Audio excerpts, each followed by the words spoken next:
سلام، خیلی چاکریم. خوبید رفقا؟ خوشید؟ خرم آبادید؟ خرم شهرید؟ آبادانید؟ خرم دررم اضافه کردیم بنا به درخواست دوستان. امیدوارم که همیشه سرپنجه و سرسلامت در کنار خانواده مهربونتون باشید. امروز اومدیم یه جاودانه کار براتون به ارمغان بیاریم.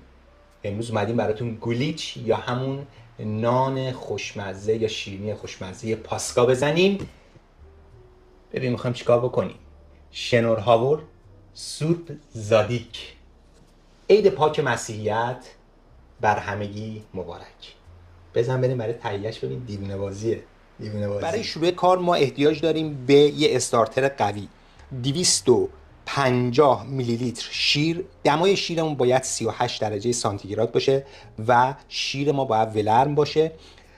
200 گرم آرد نونپزی با پروتئین بالا. پروتئین آرد ما 12%. 12 گرم پودر خمیرمایه فوری و یه قاشق غذاخوری شکر. اینا رو من هم زدم، 2 ساعت جلوتر گذاشتم، به این صورت در اومده و کاملا میبینید که 2-3 برابر که چه عرض کنم 4 برابر شده مایه ما. من روی اینو میپوشونم، فعلا با این کاری ندارم. میریم برای بقیه انجام کارها. من اینجا 2 تا تخم مرغ کامل به اضافه 3 تا زرده تخم مرغ دارم داخل کاسه هم زنم و 120 گرم شکر. شکر رو در جا میریزم داخل تخم مرغا و میذاریم هم بخوره. تا چه زمانی؟ تا رنگ تخم مرغمون کاملا سفید بشه و حالتش حالت کرمی مدل بشه. بهتون نشون میدم که چجوری میشه. بریم بزنیم.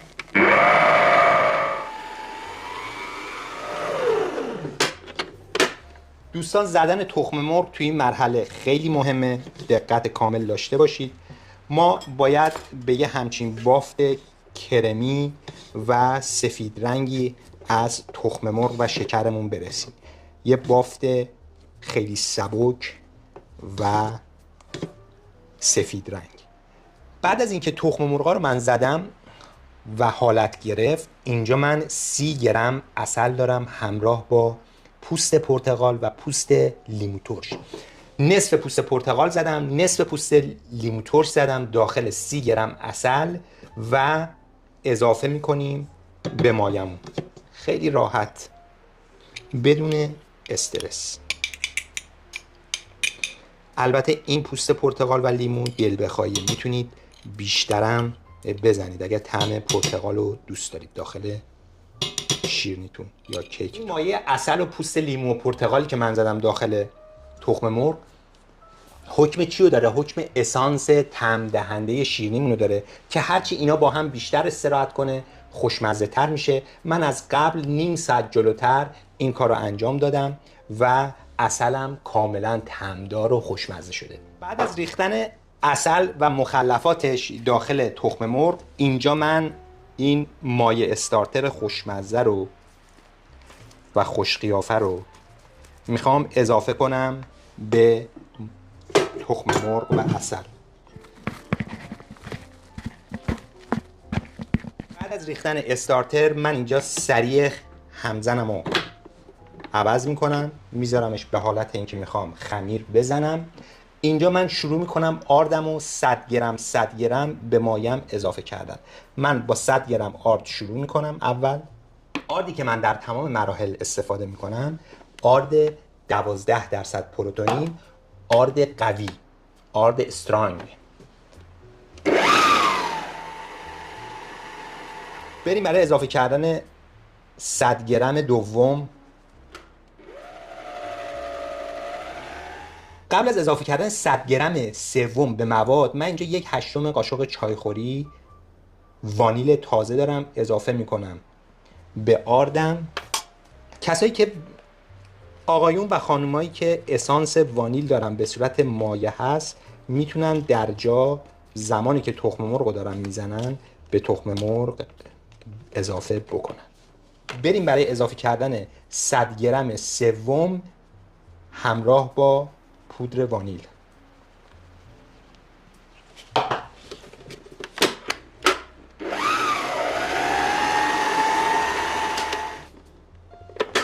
بعد از اضافه کردن 100 گرم سوم و هم زدنش با همزن، خمیر ما حالت کشماننده و گلوتنش آزاد شده کاملا. بعد از اینکه گلوتن خمیرمون آزاد شد، من اینجا 1/4 قاشق چایخوری نمک میزنم به خمیرم برای بالانس طعم این پاسکای خوشمزه. بعد از اضافه کردن نمک 80 گرم کره به دمای محیط رسیده دارم من اینجا. اینو من اضافه میکنم یک جا به خمیرم. دوباره شروع میکنیم خمیر رو زدن به مدت طولانی تر، شاید به مدت 10 دقیقه که خمیر ما کاملا بافتش صاف و صیقلی بشه. بهتون نشون میدم، عجله نکنید. ما حدوداً 10 الی 15 دقیقه خمیر رو زدیم. حتما شما باید به این بافت برسید. ببینید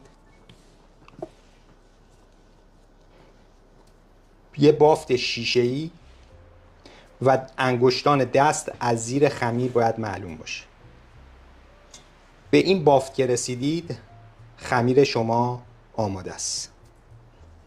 ببینید یه بافت کاملا شیشه‌ای، انگشته دست منم از زیر مشخصه و چسبندگی خمیر خیلی کمتر شده. بریم برای انجام بقیه کارا. تو این قسمت من میخوام از میوه های شکری خشک شده استفاده کنم. طعمای مختلف داره. جاهایی که لوازم قنادی میفروشن این مواد پیدا میشه. و از کشمشم من از قبل خیسوندمش، یه ذره نرمتر شده کشمشمون، آبشو گرفتم و میخوام الان بزنم داخل خمیرم. حالا به هر مقداری که دوست دارید میتونید اضافه بکنید. من یه ذره از این اضافه میکنم داخل خمیر و اگر کشمش زیاد دوست دارید میتونید زیاد استفاده کنید، اگر کم کم. من اینا رو یه دور میدم توی خمیرم که فقط در حدی که قاطی بشه و تمام. اینم چسبیده ول نمیکنه ما رو.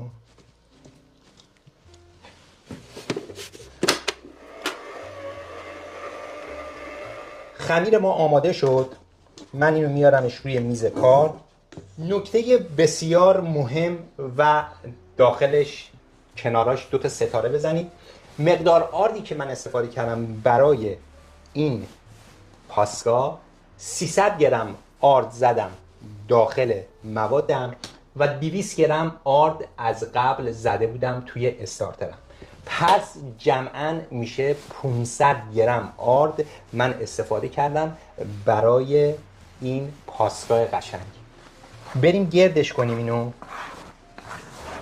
کسایی که میخوان اینو گردش کنن میخوان به دستشون نچسبه، میتونن دستشون رو یه ذره آغشته به روغن بکنن، دیگه اصلا نمیچسبه.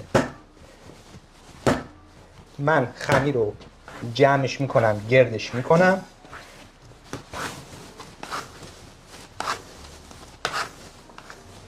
این از خمیرم. اینجا من یه کاسه تمیز میارم، داخلش یه ذره روغن زدم، خمیرم رو جمع میکنم، گرد میندازم داخل کاسه، یه غلطش میدم که همه جاش آغشته روغن بشه. خمیرمون رو ما گذاشتیم برای استراحت. روشم من با یه پارچه پوشوندم. میذارم تو دمای محیط به مدت 2 ساعت خمیرمون استراحت کنیم تا حجمش 2 برابر بشه. بریم تا 2 ساعت دیگه برگردیم. هرچی جاش گرمتر و نرمتر خمیرمون زودتر به عمل میاد. بریم تا 2 ساعت دیگه برگردیم. برگشتیم بعد از 2 ساعت. ببینیم خمیر ما به چه حالتی رسیده. به به از این خمیر عالی شده.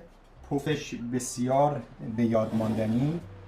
من الان میخوام خمیر رو وزن بکنم و تقسیم بر 2 بکنم، بندازمش تو قالب.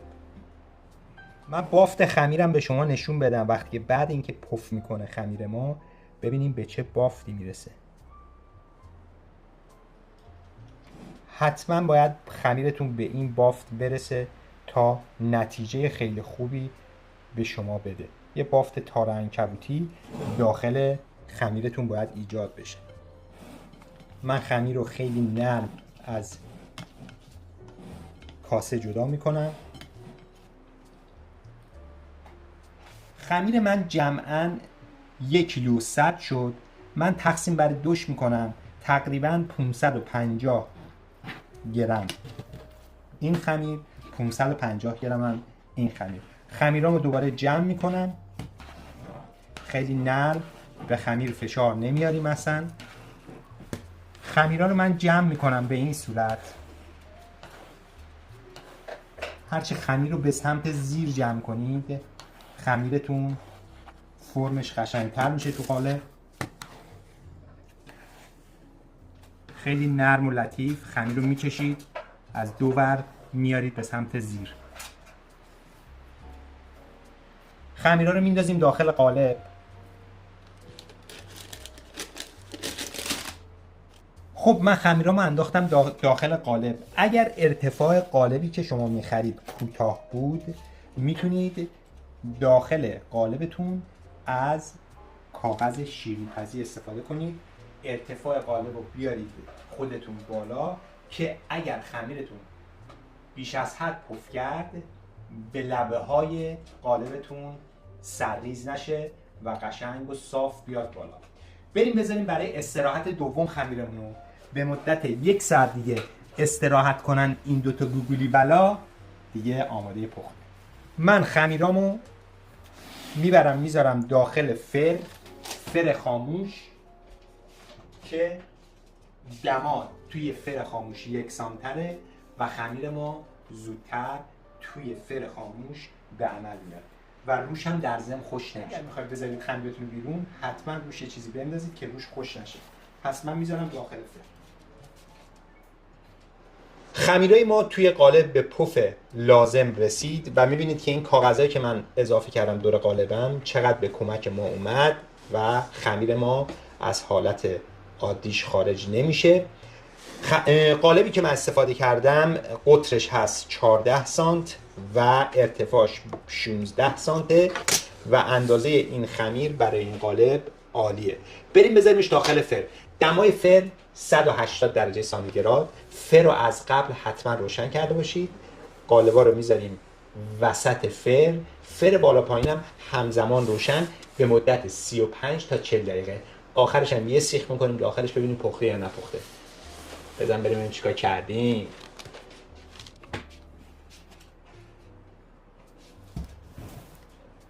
خب بریم برای برش کار ببینیم داخل این جاودان عزیز به چه صورت شده.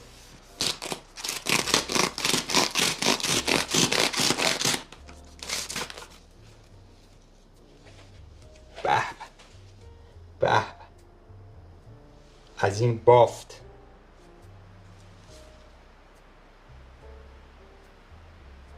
بسیار عالی.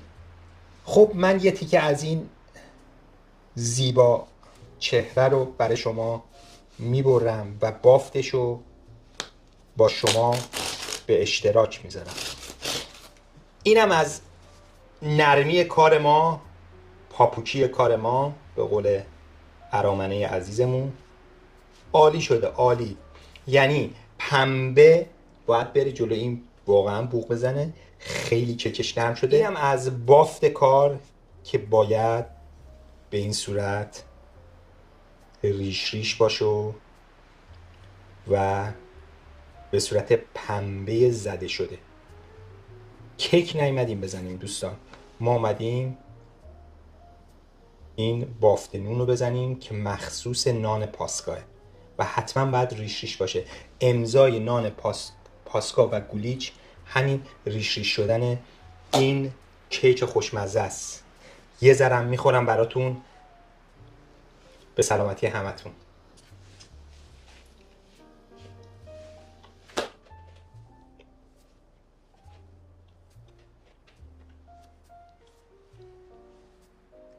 عالی شده، عالی عالی عالی. یعنی نگم براتون اینقدر این نان نرم و لطیف و خوشمزه و بافتی بسیار عالی. اصلا نگم دیگه، چیکار کنم دیگه. بعد بزنی خود تجربه کنی و میل بفرمایید. لایک و سابسکرایب یادتون نره. لایک قشنگه رو بزن. ما کلی رسیپی، خدا شاید رسیپی جابجا کردیم تا به این بافت برسیم در داخل منزل. حتما تو خونه‌هاتون بزنید و لذتش برید و کامنت هم برام بنویسید، زنگولرم بفشارید. تا یه برنامه دیگه، تا یه کار دیگه، همه رو به خدای بزرگ میسپارم. خدا نگهدار. عید پاک آمده با نور و شادی، خانه ها پر شده از عطر گل و بهار، تخم مرغ‌های رنگی، شادی بی حساب، پوست لیم و پرتقال، کشمش و وانیل میرقصن تو خمیر، وای که چه حالی.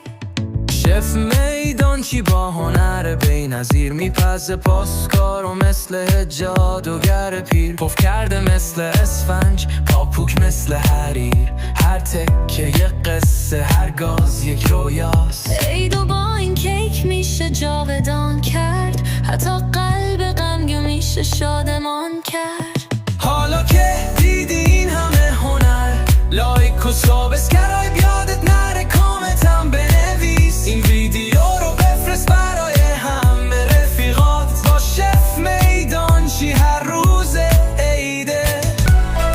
عید پاک برا همگان مبارک، شنوره و سرب زدیک، happy Easter to everyone.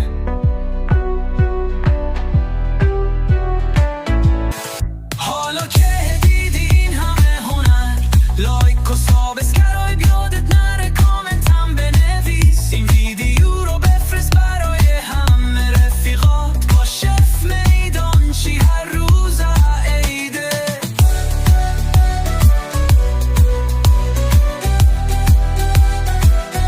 عید پاک برا همگان مبارک، شنوره و سرب زدیک، happy Easter to everyone.